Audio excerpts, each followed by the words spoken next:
할렐루야. 네, 저는 청년부를 섬기고 있는 황영주 목사입니다. 2023년 마지막 주일 3부 예배에 이렇게 하나님을 간증할 수 있어서 하나님께 감사와 영광을 올려드립니다. 네, 예배를 담당하시는 목사님이 주중에 저에게 전화를 하셨습니다.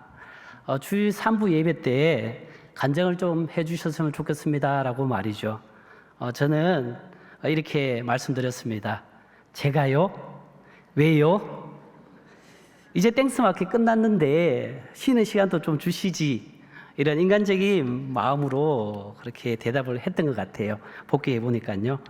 아마 간증을 해 보신 분들은 아시겠지만 또 간증을 받게 되는, 요청받게 되는 그 순간이 얼마나 당황스러운 순간인지, 저도 이제까지는 사역자로서 부탁을 드리다가 제가 당사자가 되어 간증을 한다 그러니까 부담이 확 되더라고요.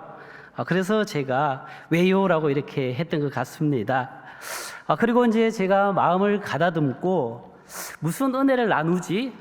나에게 간증거리가 있을까라고 그렇게 자문을 하며 원고를 써내려갑니다. 그런데 원고를 써내려가는데 자꾸 설교로 변하는 거예요.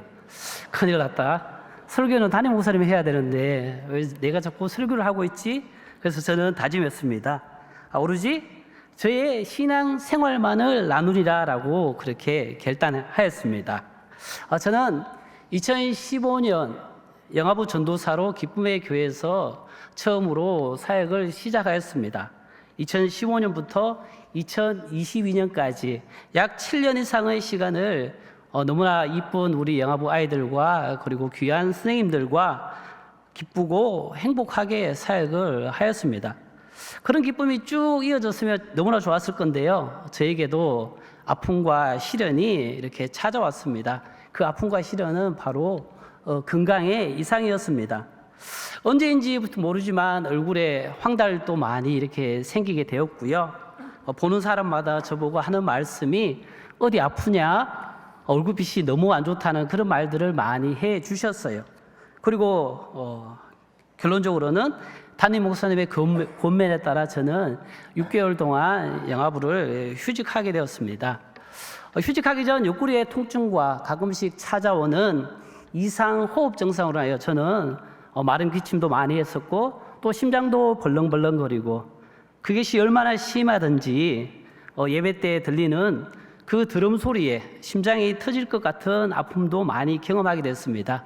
그래서 때로는 찬양이 끝나고 나서 예배당에 들어와서 예배를 드리곤 하였습니다.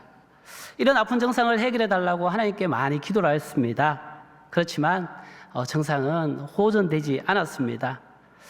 이로 인해서 늦은 밤 옆구리 옆입니다. 갈비뼈의 통증으로 여러 번 응급실을 방문하게 되었습니다.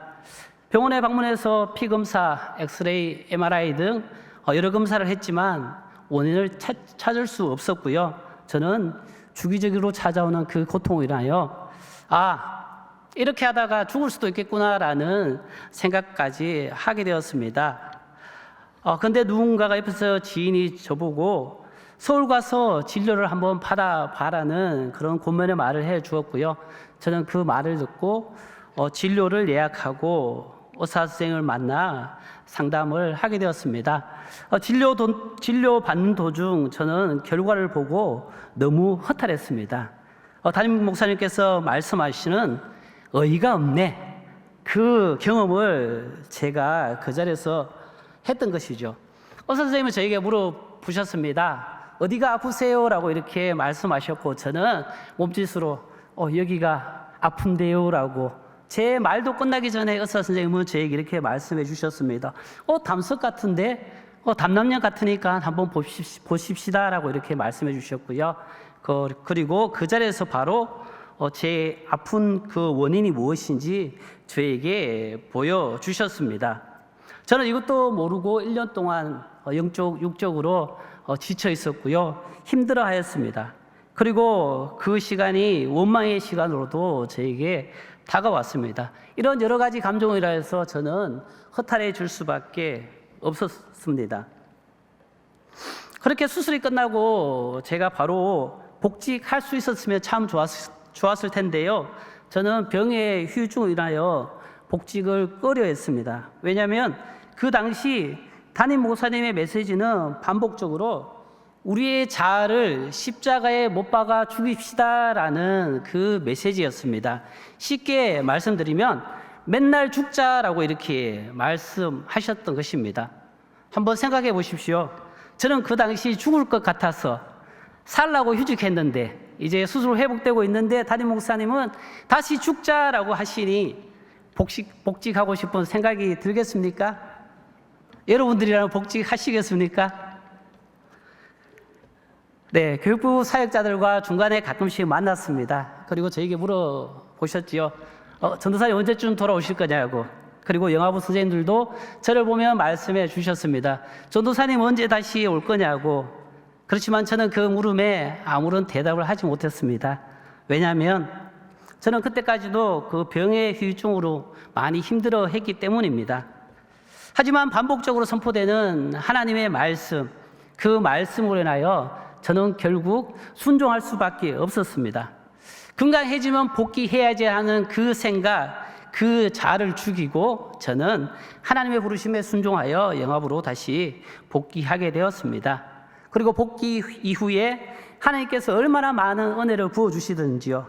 매주 선생님을 위하여 기도를 시작하면 마치 눈물에 눈물샘이 터진 것처럼 멈출 수 없는 눈물이 솟아났습니다. 주체가 할 수 없었고요.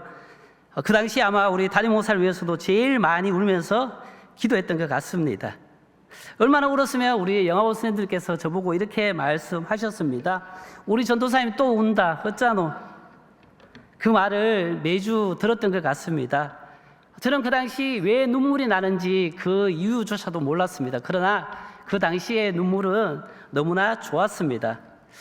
이제 와서 고백하지만 몸이 아프기 전 영화부 선생님들이 제 마음에 들지 않았을 때 마음속으로 선생님들도 정죄한 적도 있었습니다. 그런데요, 사람이 한번 심하게 아프고 보니까 변하더라고요. 주일 부서에서 만나는 그 선생님들을 볼 때마다 얼마나 사랑스럽든지요. 무엇이든지 용납할 수 있는 그 은혜를 하나님께서는 저에게 부어주셨던 것입니다. 이렇게 하나님께서는 육체적 아픔을 통해서 저를 성장시켜 주시고 지금 이 자리까지 오게 해 주셨습니다. 할렐루야. 네, 담임 목사님을 통하여 강단에서 선포되는 그 말씀에 내 자아를 죽였을 때 하나님께서는 제가 할 수 없었던 일을 가능케 하셨고요. 저에게 하나님의 긍휼을 부어주셨습니다. 그리고 그 긍휼로 저는 선생님을 바라볼 수 있게 되었습니다. 그렇게 7년의 세월을 뒤로하고 저는 지금 청년부 사역자로 청년들을 섬겨 나가고 있습니다. 하나님께서 우리에게 주신 이 땅의 지상 명령인 땅끝까지 이르러 내 증인이 되리라 하는 그 말씀에 순종하며 사역하고 있습니다. 하나님께서 기뻐 받으시는 우리 청년 하람 청년들과 함께 구별된 남은 자 공동체로서 영일대에서 기쁨으로 찬양하며 복음을 전하고 있습니다. 또한 주중에는 복지재단 직원들이 믿음 위에 살아가기를 소망하며 1:1 양육 훈련도 진행하고 있고요. 저는 이 모든 사역을 통하여 포항 땅이 킹덤 시티로 변화될 것을 소망하며 오늘도 힘차게 달려가고 있습니다. 2024년 다가오는 새해 저와 여러분들이 이 말을 기억했으면 좋겠습니다. 담임 목사님이 많이 강조하시는 말씀인데요. 본하기 다들 기억하시죠? 때를 따라 돕는 은혜를 우리가 사모하여 날마다 보좌 앞에 담대히 나가시는 여러분 되었으면 좋겠습니다. 그리고 무엇보다 내가 가지고 있는 것들 다른 사람들 이웃에게 많이 나눠주고 또 나눠주고 가장 중요한 예수 그리스도 우리의 구원자 되신 예수 그리스도까지 여러분들 이웃에게 많이 나눠주시기를 소망합니다. 그리고 마지막 기뻐하여 하나님께서 기뻐 받으시는 아름다운 2024년을 살아내시는 여러분 되시길 소망합니다. 모든 영광 하나님께 돌리며 간증을 마치도록 하겠습니다. 감사합니다.